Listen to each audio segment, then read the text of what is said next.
Face what scares you. Eat that frog with Zen calm. You remember that peace isn't found at the end of the road, it's found in the step you're taking now.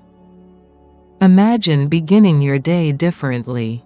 Before reaching for your phone or your planner, you sit, you breathe in stillness, you let the body settle, the mind soften. Then, when you turn toward that one difficult thing, the frog you've been avoiding, it no longer feels like an enemy.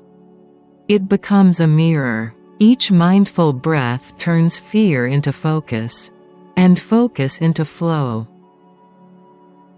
1. The fear beneath the surface. Why we avoid what matters most. There's a quiet moment before dawn when the world feels still, but inside, your mind is already awake, whispering worries. You think of that one thing you've been avoiding, the hard conversation, the unfinished project, the decision that scares you. Fear doesn't always roar, sometimes it hums beneath the surface, shaping your choices in silence. In Zen, fear is not the enemy. It's a teacher that appears when the heart resists truth. We often label fear as weakness. But what if it's simply the body's way of saying, "Be present with me"? Anxiety grows when we try to control what we can't, or when we run from what we know needs our attention. The more we resist, the louder it becomes. Imagine sitting quietly, feeling your breath. You don't push the fear away, you let it sit beside you. You notice its shape, its pulse, its story. Slowly, the tension in your chest begins to soften. This is mindfulness, not escaping emotion, but allowing it to unfold. We avoid what matters most because we confuse discomfort with danger. But discomfort is sacred, it's the threshold of transformation. When you face what scares you, not with force, but with gentle awareness, fear loses its grip. You begin to see that courage is not loud or dramatic. It's simply the quiet act of staying with yourself, here and now. So the next time fear rises, breathe with it, notice it, thank it. Then take one mindful step forward.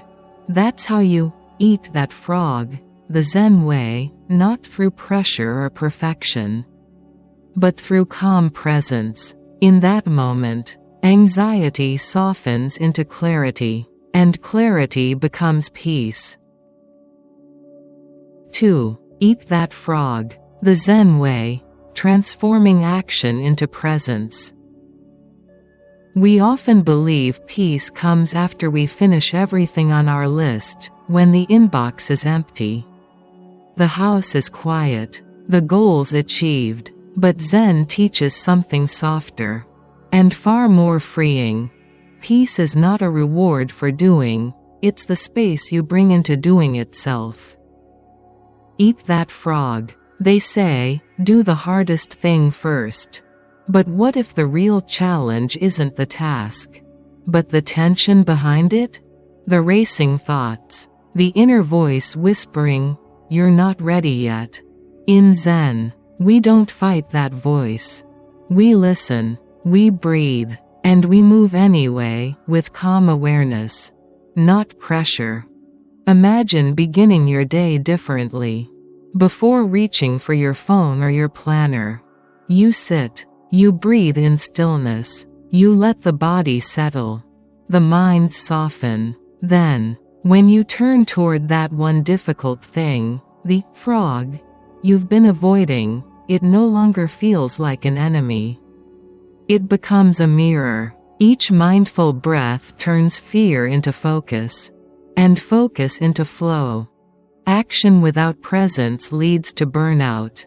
But action born from presence becomes art.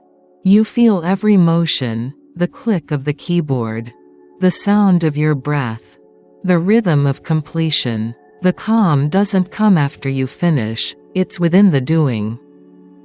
When you eat that frog, the Zen way, you're not conquering the task, you're befriending it. You dissolve the wall between effort and ease. You remember that peace isn't found at the end of the road, it's found in the step you're taking now. So today, whatever your frog is, approach it not with tension, but with tenderness. Let your breath guide your action. Let calm be your compass. In that mindful doing, every challenge becomes a quiet doorway to stillness.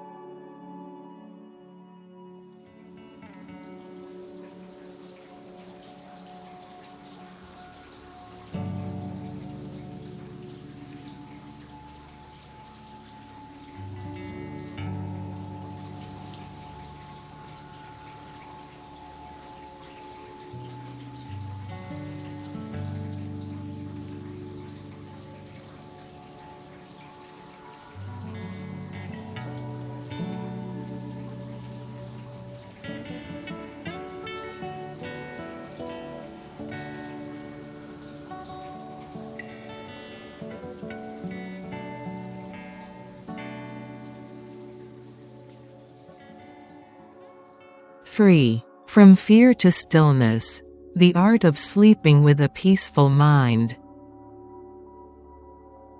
When the day ends and the lights fade, the body may rest, but the mind often keeps spinning.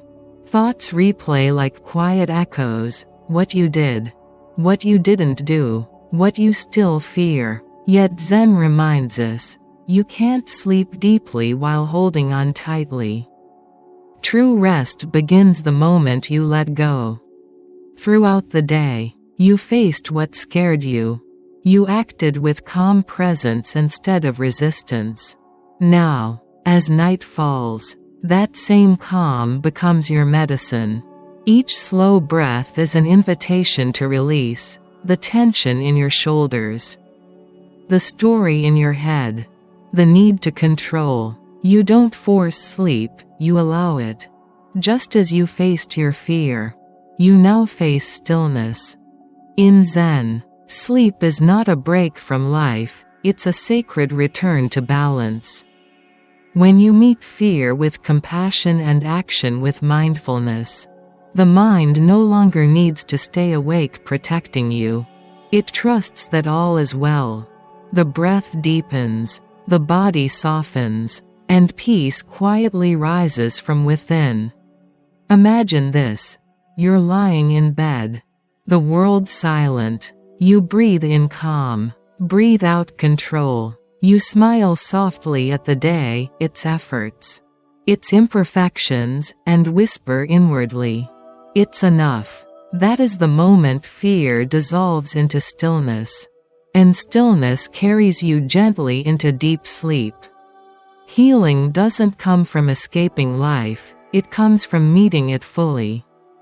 Then resting in its flow.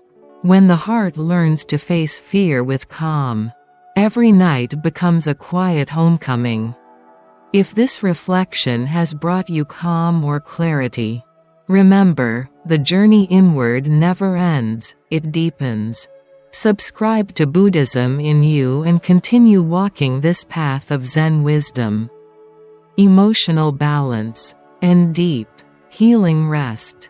Together, let's nurture the peace that already lives within you.